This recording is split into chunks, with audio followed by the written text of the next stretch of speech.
Joined now by Peter Cullen. You know him as the voice of Optimus Prime in the Transformers. How you doing today, Peter? Thank you, Brian. I'm doing really well. Now, we're here at Kennedy Space Center today. Why don't you tell us a little bit about what you're doing here today and, of course, coming up on Saturday as well? Well, we're having just finished a question and answer period with a lot of the people here that are visiting Kennedy Visitor Center. And we're about to embark on an astronaut lunch, which I'm really looking forward to because I'm a fanboy for space and science and stuff like that. And astronauts to me are the real heroes. Optimus Prime, not that he's not a great hero, but the astronauts they're number one in my mind, you know. Now, this new film, part of it was filmed here at KSC. Did you come and be a part of that when they were filming here? No, I didn't. I didn't have that opportunity, although I really wanted to be a part of it. But mine was pretty much restricted to Los Angeles and doing. I did do one scene with Frances McDormand in a airplane hangar down in Long Beach, where I met with Josh and Tyrese. But that was a great opportunity for me because as a voiceover, as you well know, we're locked in a little room, a cabinet, and work with Michael Bay and sound engineers. So we don't really have the opportunity to get out and participate in the stuff that I gave up many years ago, which was on camera. As you can tell why. Who's gonna? I was going to see $20 to see that face.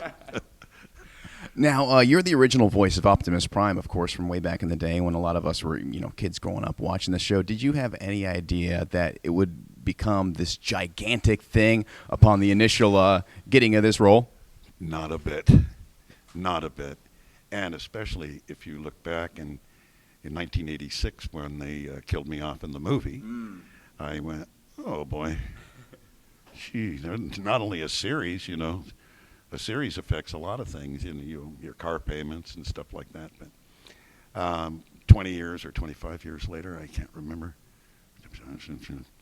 to be brought back, which was a miracle in my mind, and really grateful for the fan base that did it, and those wonderful, wonderful Transformers fans from G1 that insisted, to the powers to be, Michael Bay and, even all the heads at Paramount and DreamWorks, to convince them shows a pretty dogged determination to get something done, and they proved it, and here I am, and very, very grateful for that opportunity because it means so much to so many people, and now, of course, it means everything to me. Now, you talked about them killing off Prime and the backlash that came from that. Now, when you heard this was going to be turned into a major motion picture, a major film done, with Michael Bay, did you envision the production being as massive as it ended up being? I could only imagine, based on Michael's prior works, Pearl Harbor and things like that. I said, I'm going to be part of something that's much bigger than anything I'd ever done before. So I was rather excited, and to say the least, especially going to see the premiere. I mean, I was like a kid. I mean, I was just like a G1 fan. I mean, it was a remarkable experience for me, especially, doing the red carpet and all that Hollywood stuff. But that was enjoyable. But it wasn't as big as the actual involvement itself, to be a part of it. Now, you had a small part in number 2, correct? And that ended up was it number 2, and ended up not getting shown in the film? I heard word of that I was supposed to be driving the Peterbilt or something. And kind of like Alfred Hitchcock always did little cameos in his pictures. Well, he was the producer and director, but in my case, it never happened.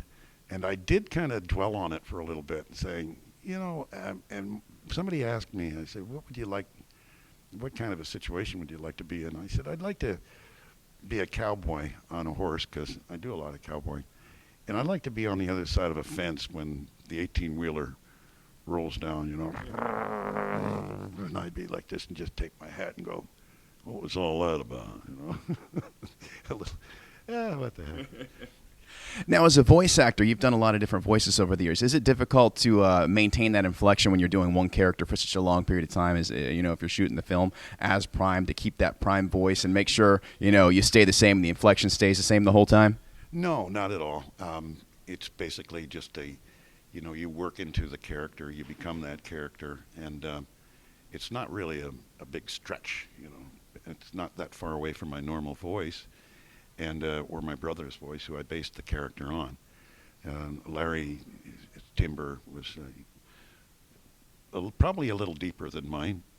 Well, he was 6 inches taller, but he had that same locked-in sound.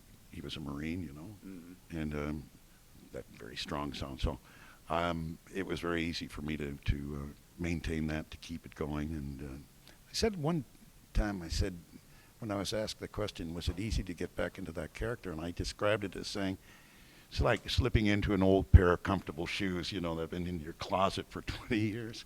And you put them on, and you say, oh, gosh, these feel good. So that was that easy.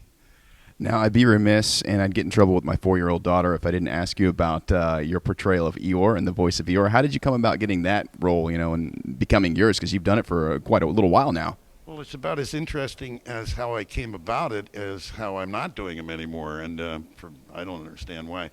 But the day I auditioned for that role, I remember having to listen to the original actor's voice. There weren't that many lines. He'd only appeared in a few films, so he wasn't widely pronounced in any fashion. And so I had to stick to one little area of recording and get down to where I could say, how's he saying? He's going, yeah, well, thanks for noticing me.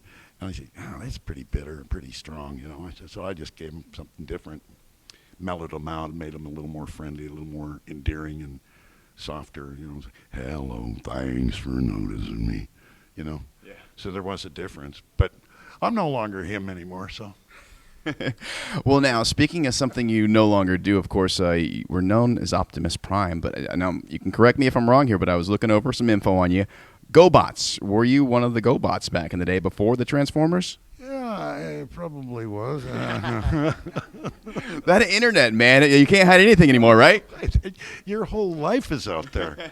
Everything is out. It's not Facebook or Twitter or YouTube. You got to be careful of what you say. An old cowboy expression is always chew your words before you spit them out. But I'm not going to go with the GoBots thing because I have no idea what you're talking about.